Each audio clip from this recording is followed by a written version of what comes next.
thought he didn't give a dang. Hard to read, hard to please, that was my old man. On the day I left for college, it was nothing new. I never had that heart-to-heart, he had too much to do. He checked the air in my tires, the belts and all the spark plug wires. Said, when was the last time you had this oil changed? And as I pulled out to drive, he said, be sure and call your mom sometime. And I didn't hear it then, but I hear it now. He was saying, I love you, the only way he knew how.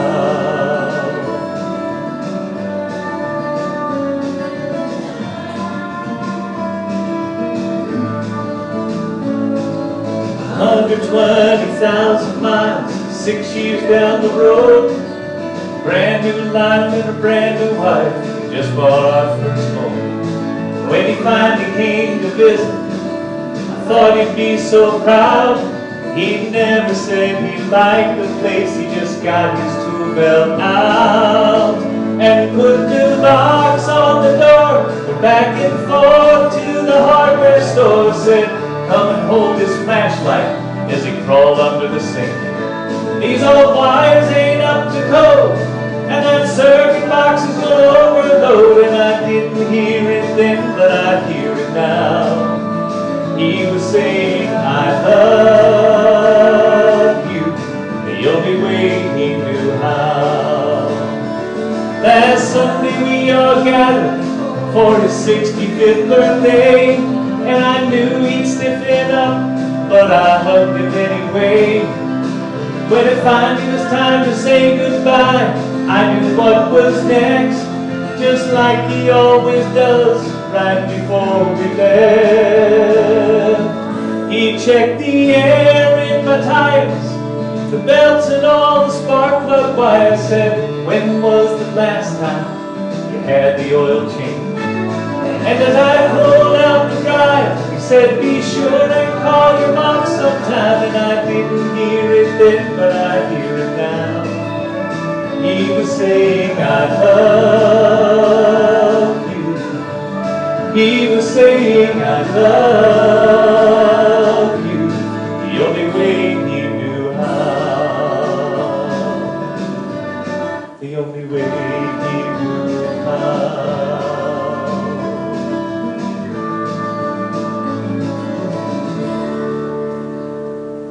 Everybody's idea of a father is very different. Everybody was born with a different father. Everyone's relationship with their father is completely, utterly unique. I can't tell you what your relationship is with your father. It may be good, it may be bad, it may be somewhere in between. Hopefully, at the very least, it's somewhere in between. At the very least, it's somewhere in between. My father, Sylvester Joseph Williams, learned to spell the entire alphabet by spelling his name. Born in southwest Pennsylvania, just outside of Pittsburgh. Up there, he was Uncle Butch. I have no idea how they got Butch from Sylvester Joseph. Not a clue. That was for the kids, nieces and nephews. For the adults, it was Sil. He lives down here in Florida now, and now it's Cy. His name has changed 3 times since I've known him. 3 times his name has changed. My dad sold commercial-grade dishwashers and dishwashing equipment. Restaurants, universities, prisons, this kind of stuff. The big, gigantic machines. And it was a real thrill on some Saturdays that we got to go with him. I got to go with him. I didn't like it when my brother and I both had to go. And I especially didn't like it when my brother and I did not like that at all. But we would go to these places, and these strange people who had never met us before would have food for me. And a lot of food. Lots and lots of food. And lots of sweets and sugary stuff. And my dad would pretend to be angry. And in fact, this whole thing was really kind of planned. This whole thing was really kind of planned. We do that about once a month. I remember those days. I remember those days quite well. He worked as a manager for a restaurant in town, and they had the payphones by the entranceway. Okay, hopefully most of you remember what a payphone is. You had to put money in the top, and there was a little change thing down at the bottom. And as kids, well, I loved going to O'Hare Airport in Chicago. They had rows and rows of payphones, and I'd hit them all the little change drawers. So Mom and Dad knew exactly where I was. They did not need to keep an eye on me because they were hearing a tink, tink, tink, tink. And my little finger was going to each one of those change things because you never know. You might find a dime, you might find a nickel. It would amaze me how many times I would go out to Dad's restaurant and discover that there was money in that little change thing. Well, he knew I was coming and he would plan it. This is what it's like. This is my memories of my dad. My dad was also a very hard man. He loved the debate. And he kind of went for the Wrath of Khan method of debating. It is not so much that I must win, you must also lose.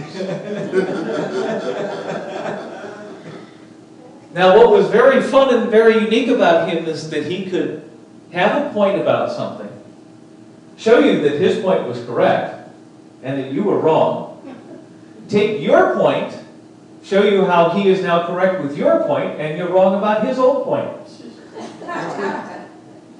Very unique. Very, very unique.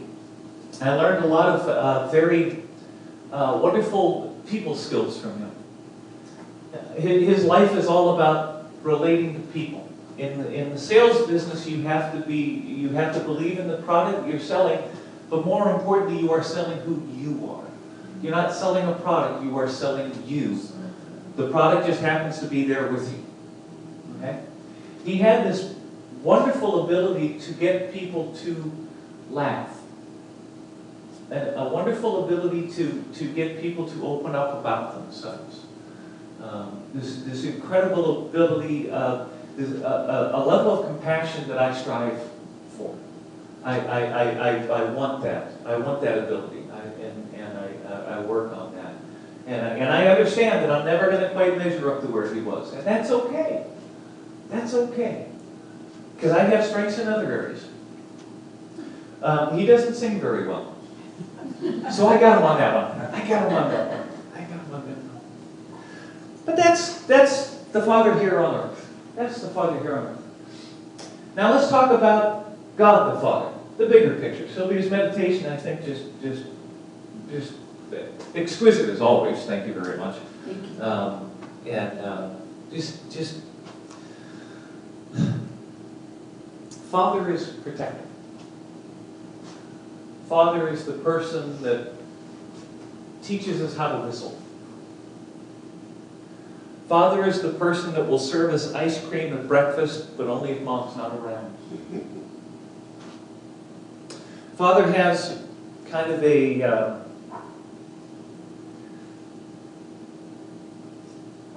what's a good way to put that? Oh, I'm sure there's a good way to put that. I know there's a good way to put that. Let's see. Yeah, there's a good way to put that. Be strong and courageous. Do not be terrified. Do not be discouraged. For the Lord your God will be with you wherever you go. You always know that Dad's got your back. Okay? God the Father always has our back. And us as fathers, hopefully we have that same feeling about our kids. Hopefully we do. Hopefully we do. Now, part of the understanding on the human level on this is that sometimes we have to let them fall down. We have to. You can tell a child, don't put your finger in the light socket. Don't put your finger in the light socket. Don't put your finger in the light socket. At some point in time, the kid's going to put their finger in the light socket. It's what children do. We are children of God. And we have all stuck our fingers in the light socket at one time or another. We all have. Now, the good news is Even with that, God's going to kind of pick us up, set us back up on our feet, and say, did you learn anything from that?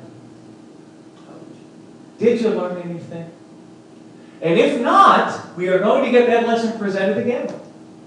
We're going to get another opportunity to learn that lesson. Now, it might be a slightly different way, but we're going to get an opportunity to learn that lesson again.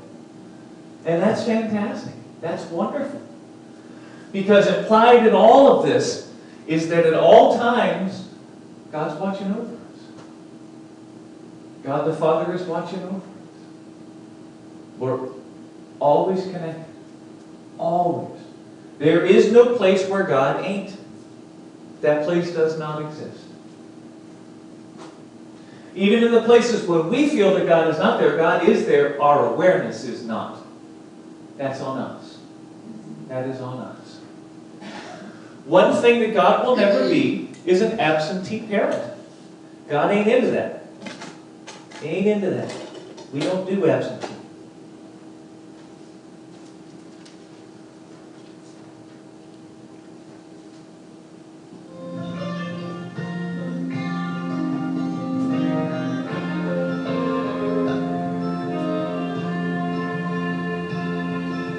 Child arrived just the other day, came to the world in the usual way, but there were planes to catch, bills to pay. He learned to walk while I was away. He was talking for I knew it, and as he grew, he said, I'm gonna be like you, Dad. You know I'm gonna be like you. And the cat's in the cradle and the silver spoon, little boy blue and the man in the moon. When you coming home, Dad, I don't know when, but we'll get together then. You know we'll have a good time there.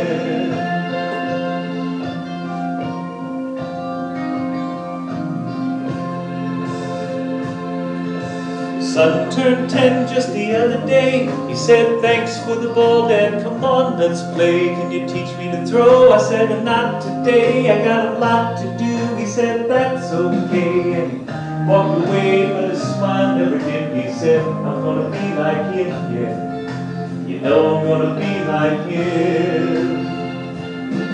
And the cat's in the cradle and the silver spoon, little boy blue and the man in the moon. When you're coming home, son, I don't know when, we'll get together there. Gonna have a good time there.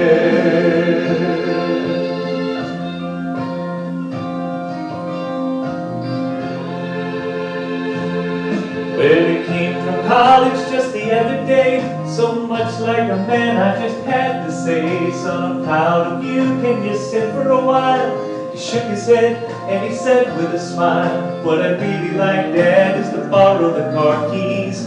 See you later, can I have them, please?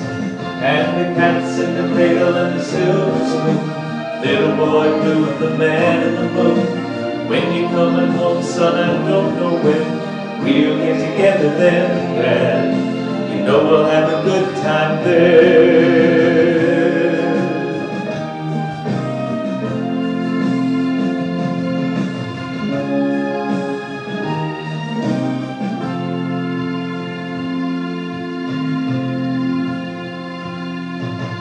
Long since retired and my son's moved away, called him up just the other day. I said, I'd like to see you if you don't mind. He said, I'd love to, Dad, if I could find the time. You see, the new job's a hassle and the kids have the flu, but it's sure nice talking to you. It's been sure nice talking to you.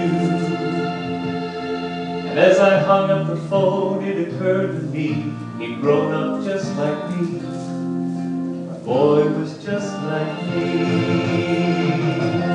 And the cat's in the cradle and the silver spoon, little boy blue and the man in the moon.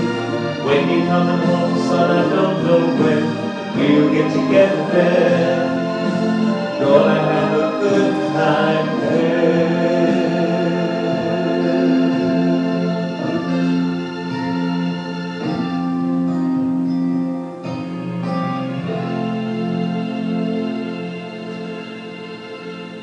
One of the great truths about life is that whatever we put out is what comes back.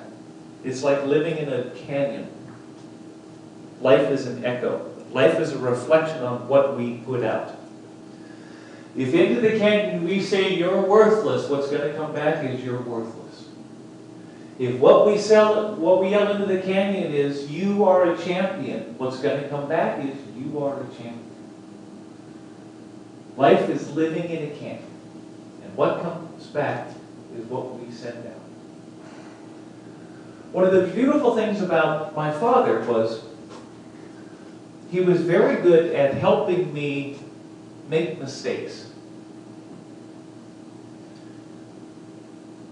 A bit of an instigator, certainly. And he understood that there were times when you kind of got to take a chance. There are times when you have to climb on that skateboard and go down that hill. There are times when you got to climb onto that bicycle and take the training wheels off and let them go. You just got it. You just got it. We teach them, we do everything that we can for our children, and at some point in time, you just got to let them go. And hope and pray that nothing really crazy happens. And then let's enjoy the journey along the way. Because then we start hearing what we say coming back to us. Man of integrity walks securely, and he who takes crooked paths will be found out. Have you ever had your children say something back to you that you said to them? Even sometimes 2 and 3 years later, 4 years later. Do you remember how you said 4 years ago? Now, these are people that cannot remember to take a shower. These are people who forget to use, soap. They can't understand why the towel is like black from all the dirt and why it just clings to the wall. They can't understand that, but they can remember what we said 4 years ago and hold it against us. Yes, they do. Yes, they do. Which is why we must maintain a level of integrity with ourselves. They watch. The kids watch. They listen to what we say. If you want to teach a young man how to grow to be an older man, an adult, treat their mother correctly. Treat their mother with love and respect. And that is what they will learn. If what they learn is that people are second class, that people are wrong and less than me, that's what they're going to learn. That's what that song is all about. We must maintain a level of integrity with ourselves. Because on the cosmic scale, on the God level, God is integrity. Oh, yeah. From the beginning of time, it has been consistent. From the start, it has been very, very, very consistent all the way through. And some things will never change. A man of knowledge uses words with restraint, and a man of understanding is even-tempered. I struggle with that second one. Okay? Believe it or not, I don't talk a lot during the course of the week. I know it's hard to understand if you're here on Sundays. You might think that's different.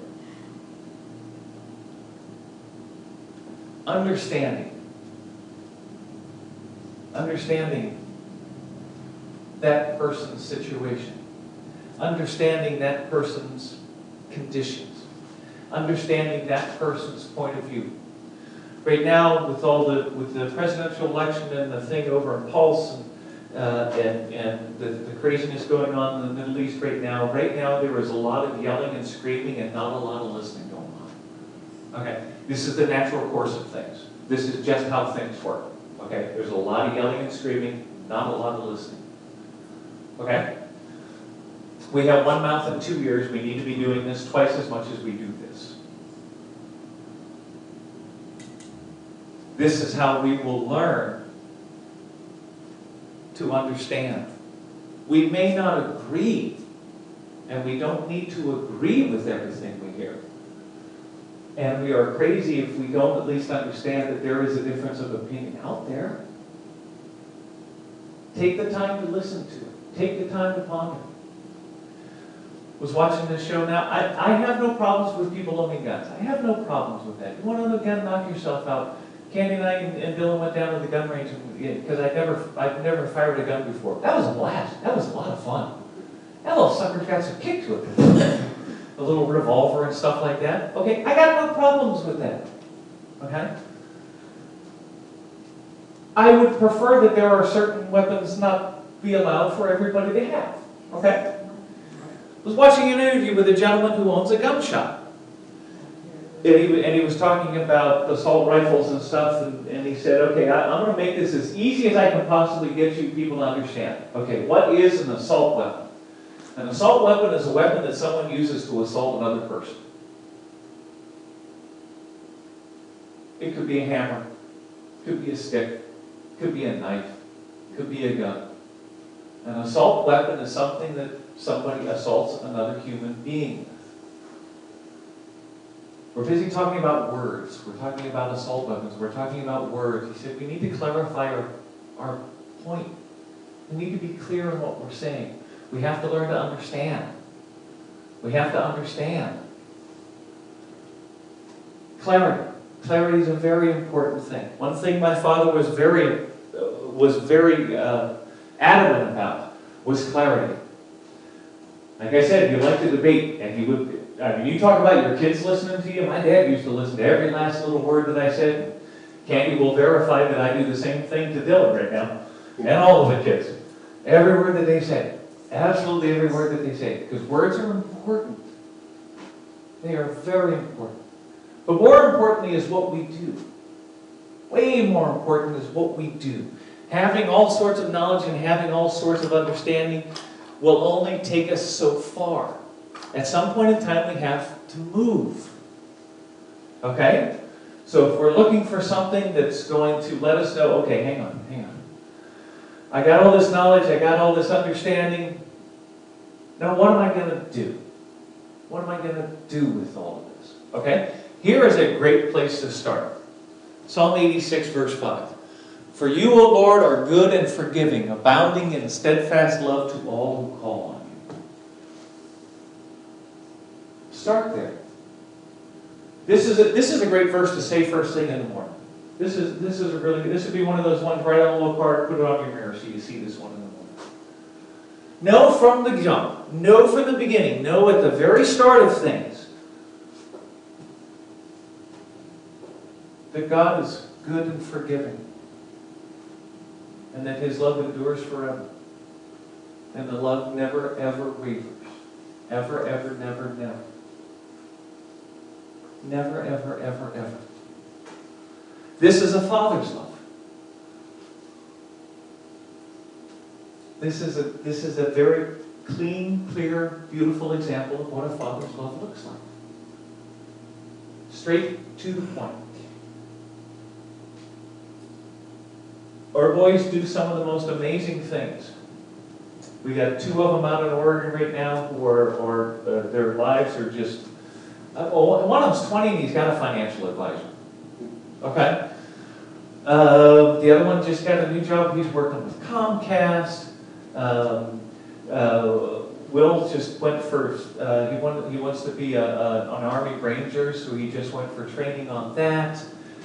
His brother Michael and his wife Carrie and the 4 most beautiful granddaughters in the world, just saying that, are all up in D.C. and he's working with NSA and his life is just doing great. And Dylan's going to high school and we hope that he gets through that. So, but these are 5 really incredible children. They really are. Now, I was not around for most of their lives. I was not around. In fact, Dylan, I think in 2 months I will have been around for half of his life. That's on her. That lady sitting right back there. It's on her. I get to enjoy the benefits of that now. And I tell you that the difference between my love for them, had I been the dad or whatever designation you want to put, and what I feel, I don't think it's any different. When they succeed, I succeed. When they fail, I fail. When they go through heartache, I go through heartache. When they go through silly, I go through silly. And in fact, I encourage silly. And I will instigate some silly. Absolutely. This is what fathers do. Human fathers. God Father. God as Father. The love is steadfast forever. It never ever ends. Ever. We will never have to worry about it failing us. The only failure that happens is us failing us. Father of a righteous man has great joy, and he who has a wise son delights in him.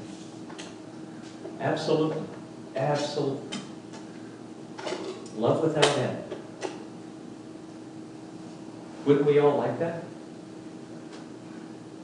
Got news. We got it. We just got to deal with it. Got sent home from school one day with a shiner on my eye. Fighting was against the rules, didn't matter why. Dad got home, I told that story just like I rehearsed. Then stood there all trembling, waited for the worst. He said, let me tell you a secret about a father's love. A secret that my daddy said was just between us. You see, daddies don't just love their children every now and then. It's a love without end, amen.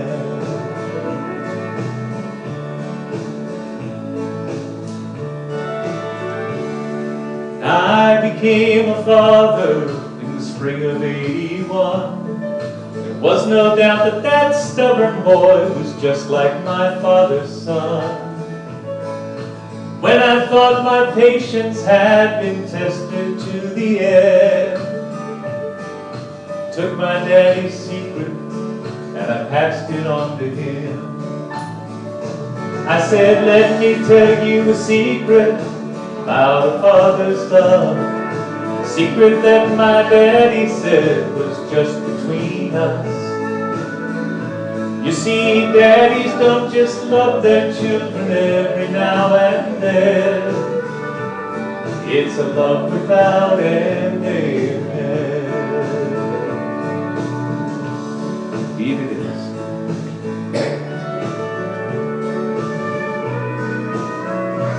Last night I dreamed I died and stood outside those pearly gates. Suddenly I realized there must be some mistake. If they knew half the things I'd done, they'd never let me in. Then somewhere from the other side I heard these words again.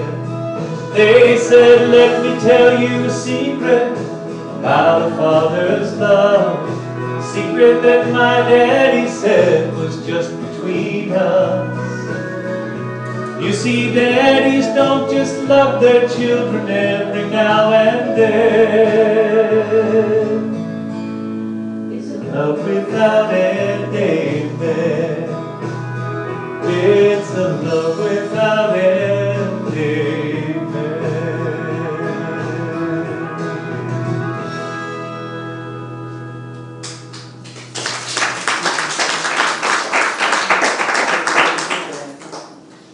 He didn't tell me how to live. He lived and let me watch him do it. Be an example. By the time a man realizes that maybe his father was right, he usually has a son who thinks he's wrong. A father carries pictures where his money used to be.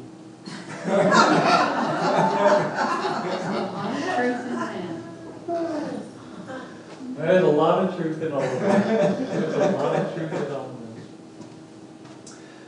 this. Gentleman, baseball pitcher Jimmy Pearsall, not a pitcher, a position player, played baseball in the 50s and went on to a career as an announcer in baseball.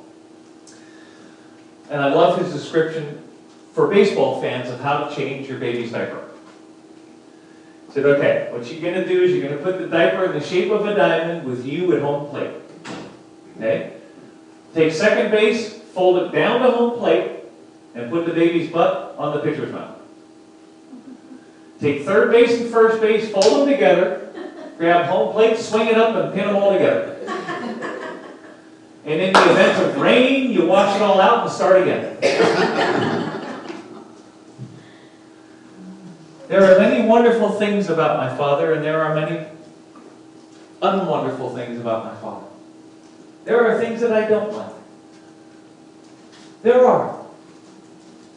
And I hope that as a human, I can be more like the things that I like and less like the things that I don't like. That is what my job is. That is what my job is. And to teach them how to whistle. Whistling is important.